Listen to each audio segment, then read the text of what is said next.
Hello, everybody. Shrikant, thank you so much for inviting me to make this presentation. I think what you do with your meetup group is magical, and it's an honor to be part of your over 1,000 meetups that you've done. And I'd like to welcome all of you here, and thank you for your interest in Carl Jung and Marie-Louise Von Franz. I think we're going to go on an interesting journey this evening. And I'd just like to say that this presentation will be about 30 minutes, and then we'll have the opportunity to take your questions or hear your comments and have a great discussion. So I look forward to that. I'm going to ask you to pretend that we're just together one-on-one. Whoever's at this meetup, whoever's watching this video. Just imagine yourself in the room with me, and we're going to go on a journey together. This room's in a wonderful house on a hilltop. It's got a magnificent view of the ocean, and it's pretty foggy outside. So it's very mythical and mystical. So we're going to go on a journey together. And on this journey, I'm just going to ask you to relax. I know it's very tough, trust me, to put away what's going on the inside and the outside. But let's just relax together, take a breath, and be open to what I'm about to tell you. I'm going to be asking you to answer a very profound question. Now, when you see it in the beginning of the presentation, I don't want you to try and answer it. Don't even think about it. On the journey, you'll get a lot of information and definitions and context. We're just going to go on this together, being relaxed and being open. And we're going to go into some of the inner depths of our psyche. We're going to go to the very center. And I think we're going to discover and see something that I think is awesome. It's something that people over history say, well, it's a secret knowledge or it's a hidden knowledge. I think it's knowledge that's just not known. So let's go on this journey together. So I'm going to share my screen.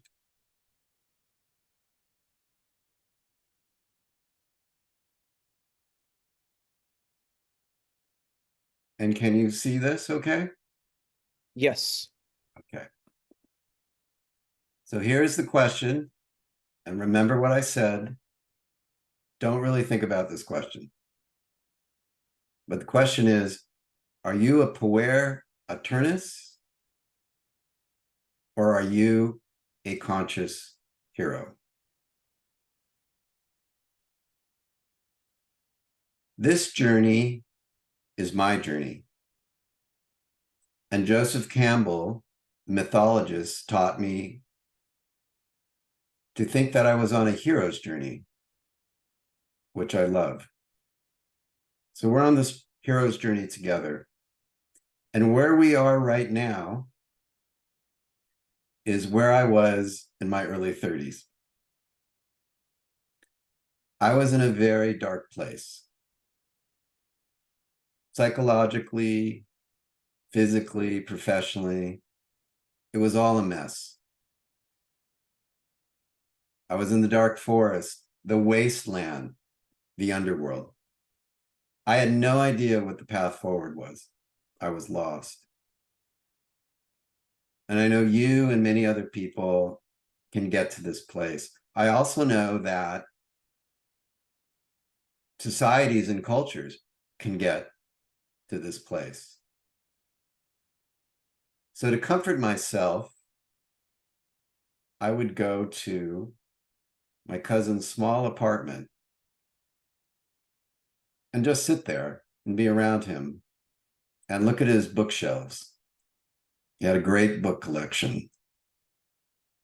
And one night, I walked up to the bookshelf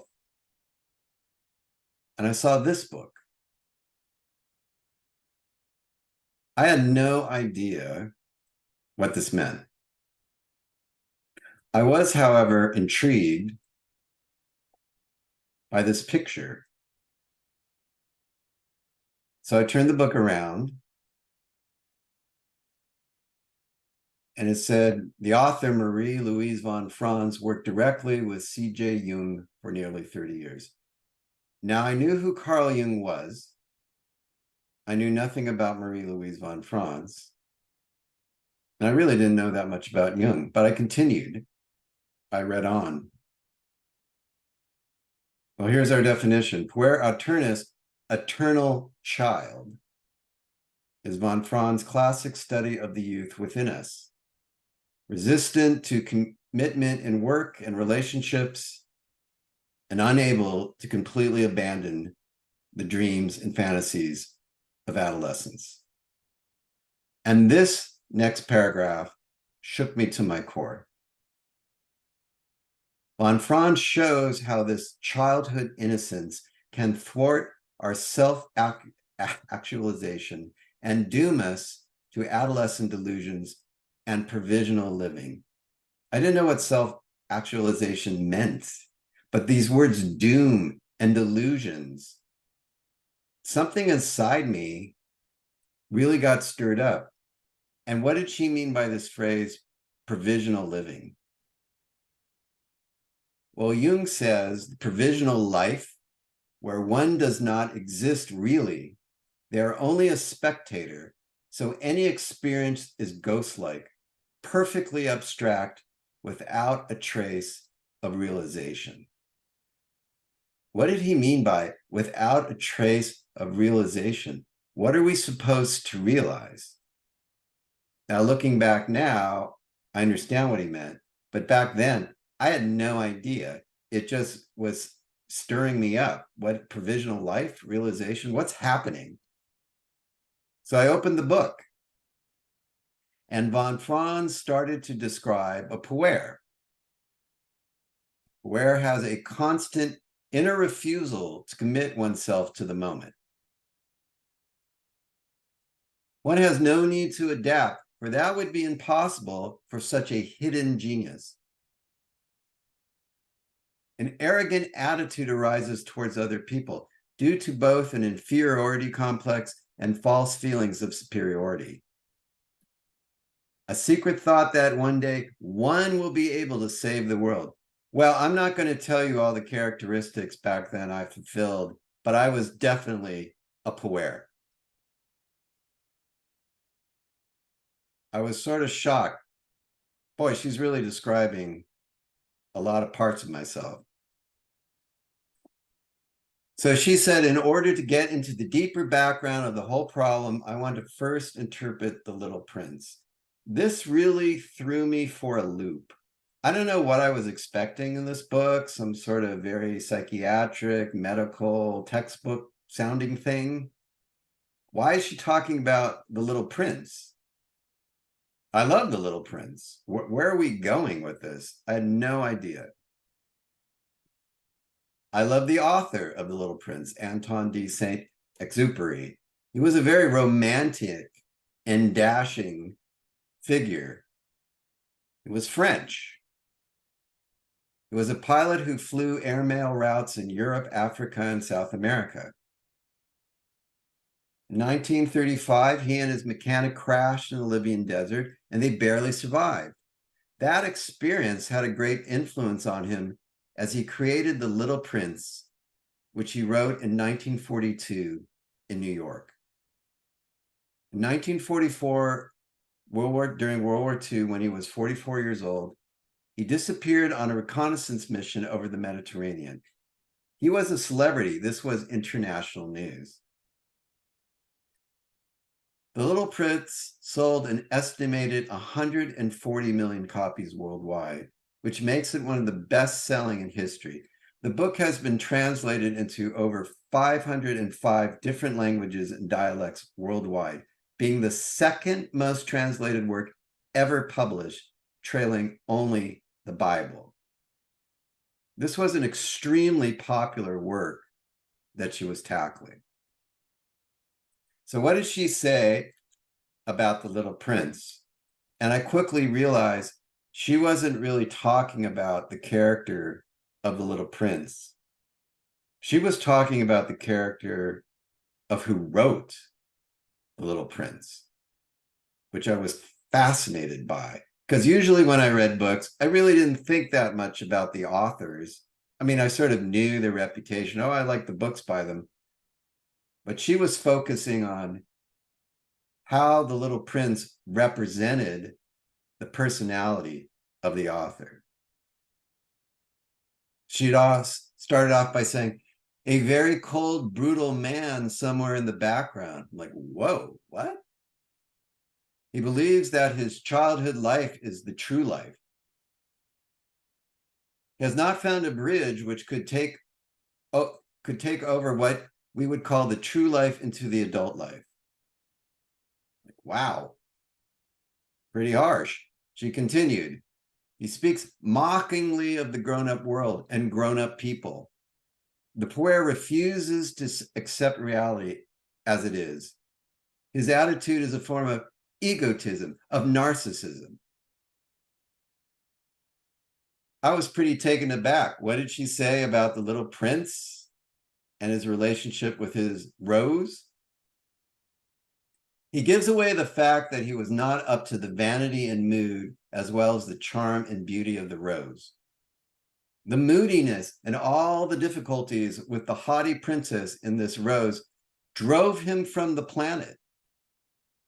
The rose is a bit sad when he leaves. An absolutely perfect description of a lover's relationship where each tortures the other. Both suffer in their inner hearts and are too proud to make a gesture of conciliation or don't know how to. How does she know all this? From reading The Little Prince.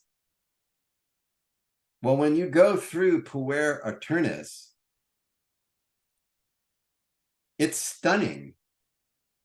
She's using terms in a language I had not heard before. Archetypes, wrong ego attitude, the self, infantile shadow, mother complex.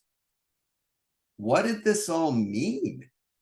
How did she know this? It's like she had X-ray vision into the psyche of the author. I really wanted to know what this all meant. And what was Jung talking about, what we're supposed to realize? I did not have the pieces of the puzzle together. But I decided, like Neo in the Matrix, I wanted to know the truth. What was happening in reality? Who was I? So I took the red pill. And the red pill meant going down the rabbit hole where you first meet the wizard himself, Carl Jung, the father of analytical psychology. Carl Jung has had the greatest intellectual influence on my life, by far. He's not the only person to have shaped my worldview or what I believe, but he has made a tremendous contribution. Is Carl Jung perfect? Of course not. I urge everyone to read the good, the bad, and the ugly about Carl Jung. All of it is fascinating. And if you decide, well, he's too hard to read, or I'm know he's done some bad things. I'm not going to deal with it. I have to tell you, that is a major life mistake. Eventually, Carl Jung will be up there with the influence that a Charles Darwin had on this world. There's a lot I can say about his life, but I just want to hit some major events. And one is his collaboration with Sigmund Freud.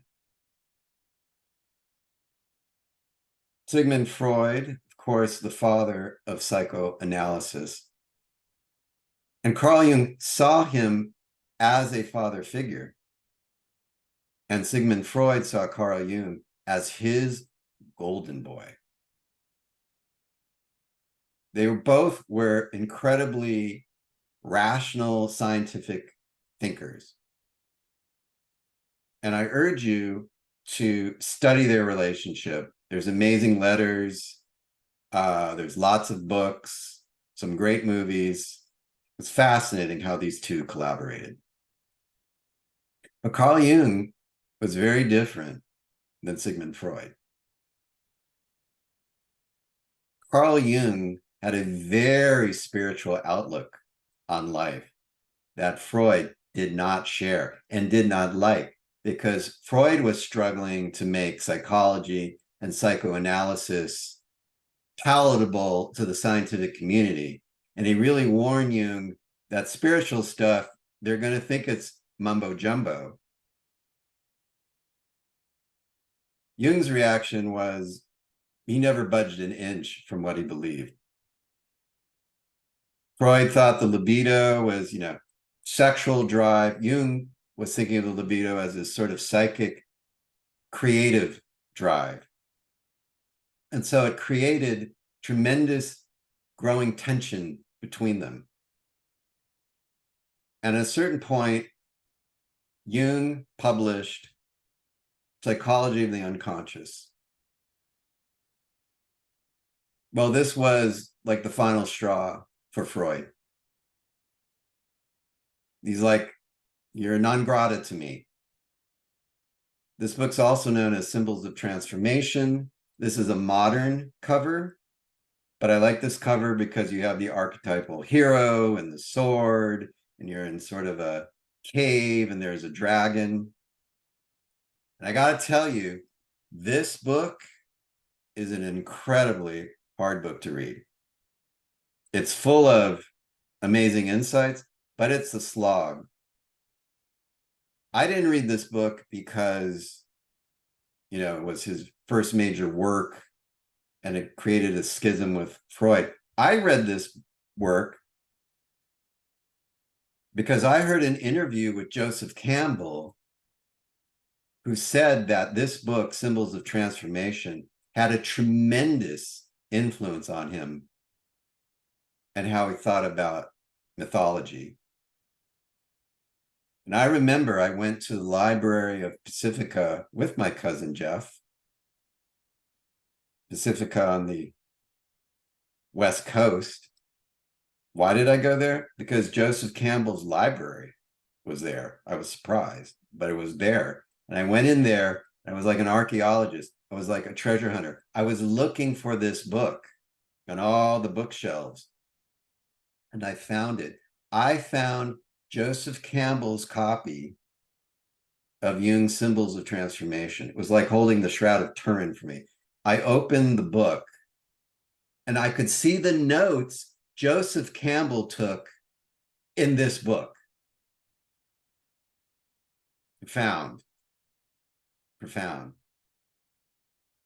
After this book was published, Jung was sort of banished from the nascent psychoanalytical community.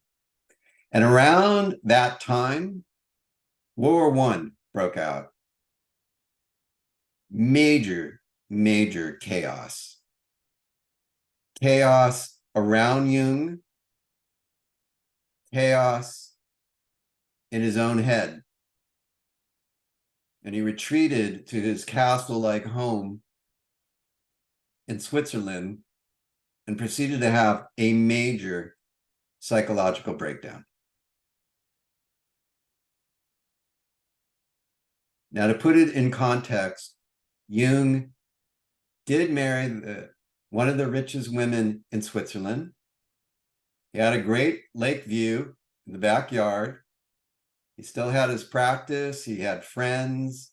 He volunteered occasionally with the Swiss Army. So it wasn't like he was in the complete fetal position in a cave somewhere. It was Jung style. He had his creature comforts. But it was a major breakdown. And what's fascinating is he documented what was happening to himself. He called it a confrontation with the unconscious. He wrote passages and notes and journals, and he drew funky stuff and paintings. He played with toys on the ground, but he pieced himself back together. And he collected a lot of those notes and what he wrote, and he put it together into something that would eventually be called the Red Book. Now, the Red Book had not come out till 2009.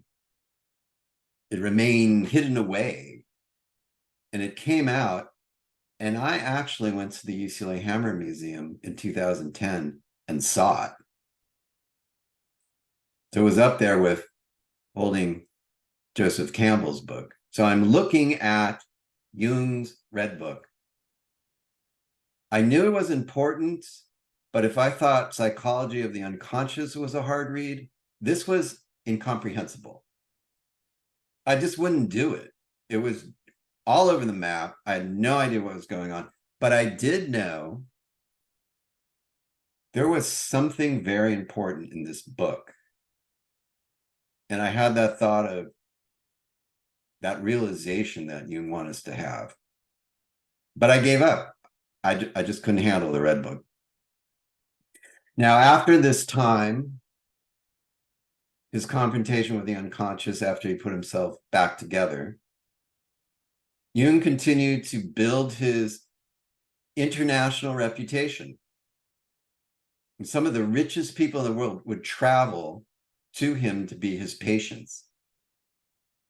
He was a very prolific writer. He wrote books and journals and letters. He was quite the celebrity.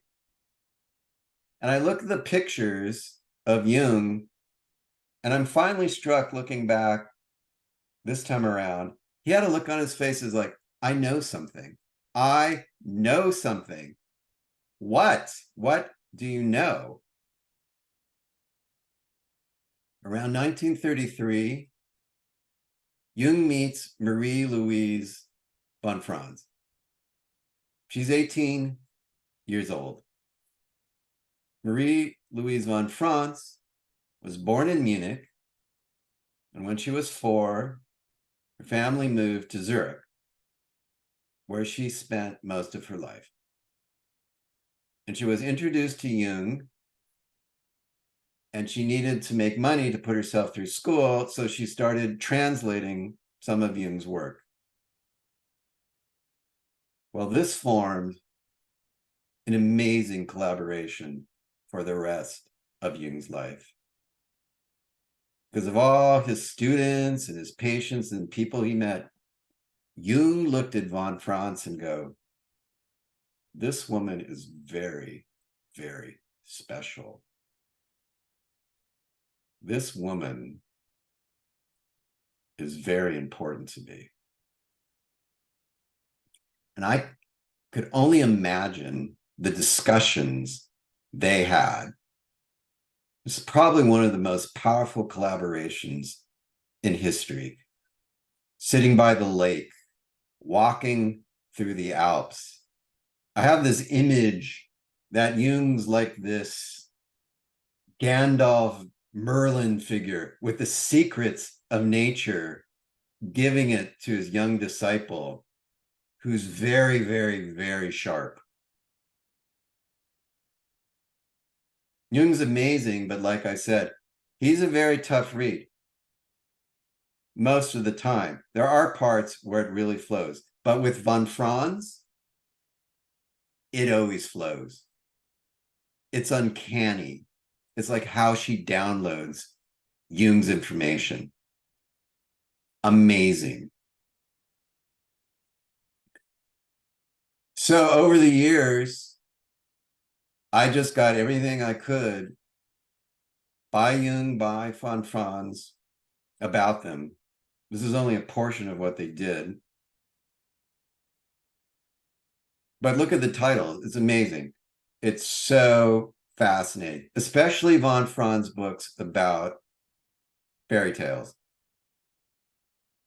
Her books about fairy tales, she takes stories throughout history, and it's like she has this X-ray vision to tell you exactly what the authors, what their psychological needs were, what was missing.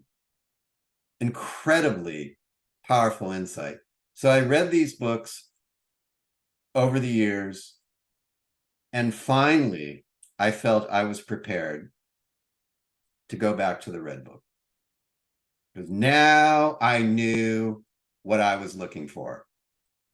Where before it was incomprehensible, I now had enough clues reading Von Franz of what I was looking for.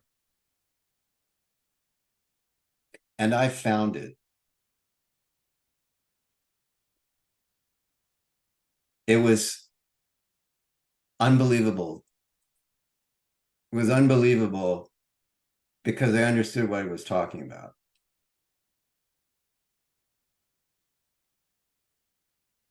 This is from the Red Book. It shows someone, probably Jung, on a journey on a pathway. And these are two figures that he called Elijah and Salome. Now, they're very archetypal. Think of all the myths and the fairy tales where on the journey you meet the wise old man and the young woman. But this was Carl Jung's version of the archetype.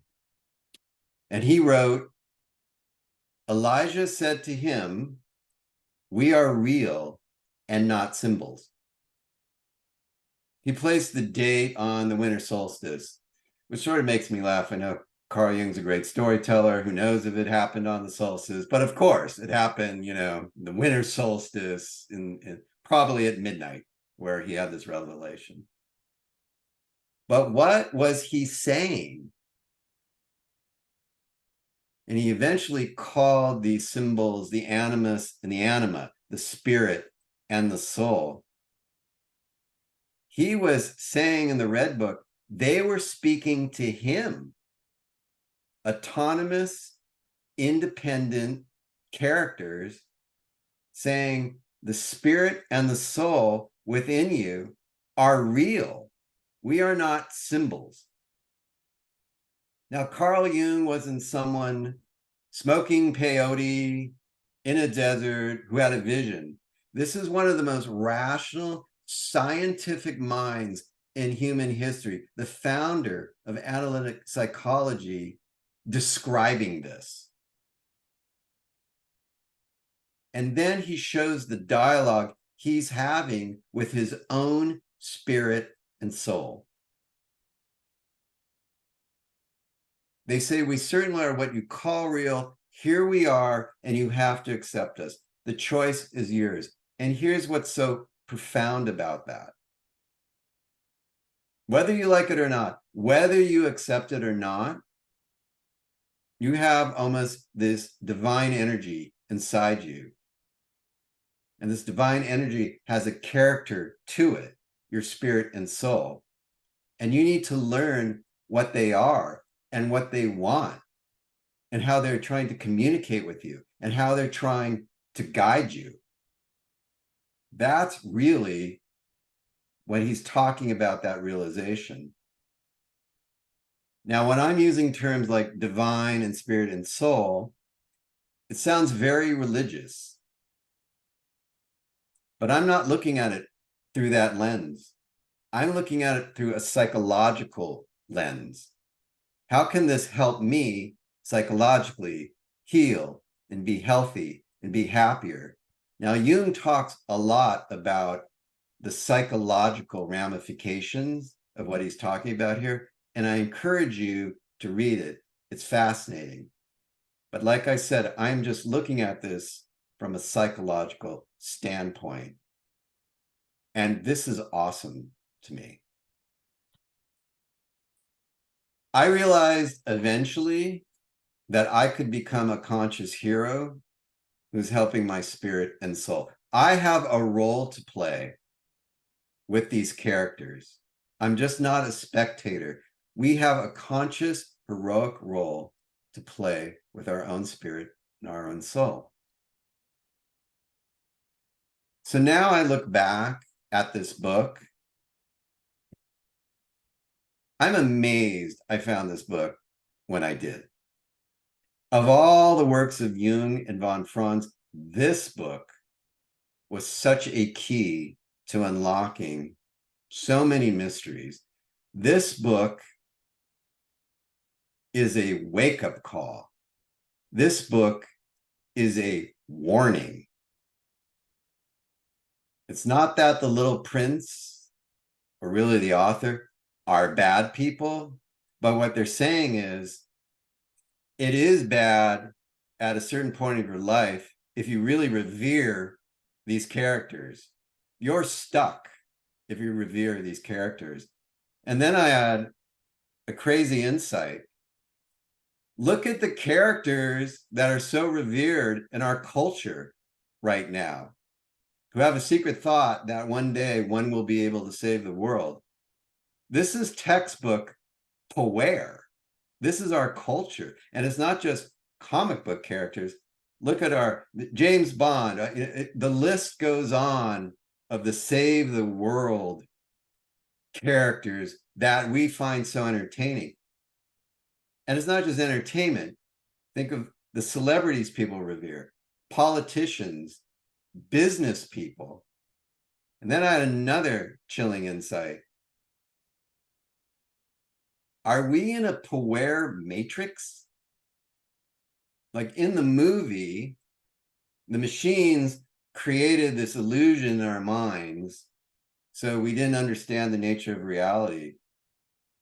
Are we just going through life with an illusion in our minds and not knowing the nature of reality? It doesn't mean people aren't loving and they're good people, or they make mistakes, or they're hardworking, or they make great contributions.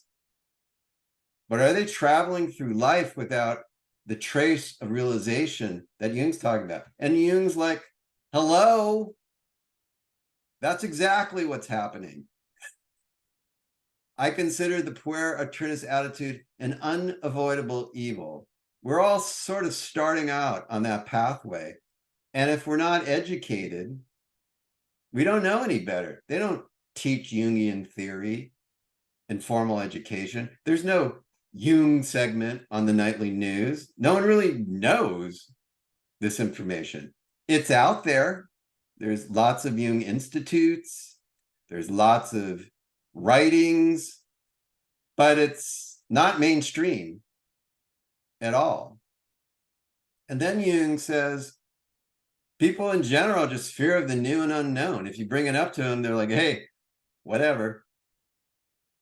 In fact, he says, people will do anything, no matter how absurd, to avoid facing their own souls. This is so true. Think of all the medications people take. Think of all the escapism people do. I'm traveling. I'm going to see this movie. I'm going to stare at my phone. I'm going to be on social media. Think of our hyper-materialism, our worship of technology. Well, the problem is, Jung says it always leads to external blows of fate, which show the need for a new attitude. You're trying to escape, you're going to be slammed left and right by reality checks. It's not going to be a fun journey. And that's just from the outside. From the inside, Jung said, I was in the grip of a daemon. And daemon means divinity, but it also means demonic. And what he's saying is that inner divinity inside you wants to be known. And if you don't know it, it's going to shake you apart. And what happens is it gets so bad for people, they need to check themselves into rehab or go into a recovery program. And what did Bill Wilson, the founder of Alcoholics Anonymous, what did he write to Jung? A certain conversation you had with one of your patients did play a critical role in the founding of our fellowship, because of course Carl Jung's involved in that. There he is again. Because Jung's saying his craving for alcohol was the equivalent, wrote Jung in reply to Wilson, on a low level of the spiritual thirst of our being for wholeness, expressed in the medieval language, the union with God. I call it unity with divinity. So there's Jung again saying, if you avoid taking this inner journey and learning about that divine inside, you're on the road to rehab. That's how important it is. So in wrapping up, why did I take the red pill? The greatest fear I have in my life is going through the struggle of life, the brief existence of life, and not knowing what's really going on and who I really am. That terrifies me. So taking the red pill to me was learning from Carl Jung, learning from Marie-Louise Von Franz, and so many other people, taking it seriously, years of learning. And that's just the first step. Then you have to incorporate it into your life. And that's very, very, very hard. You might have to change your whole worldview about yourself and the universe. Who's going to do that willingly? And you really have to condition and reprogram yourself. But I'll tell you, that journey is worth it. Because when you learn about the true nature of these divine characters and how you can play a heroic role in helping your spirit and soul, it can give you tremendous psychological health, tremendous psychological wholeness. It could reduce your suffering and expand your loving of being alive. So I'm going to end how I began. I hope you ask yourself this question. Are you a Puer Aeternus, or are you a conscious hero?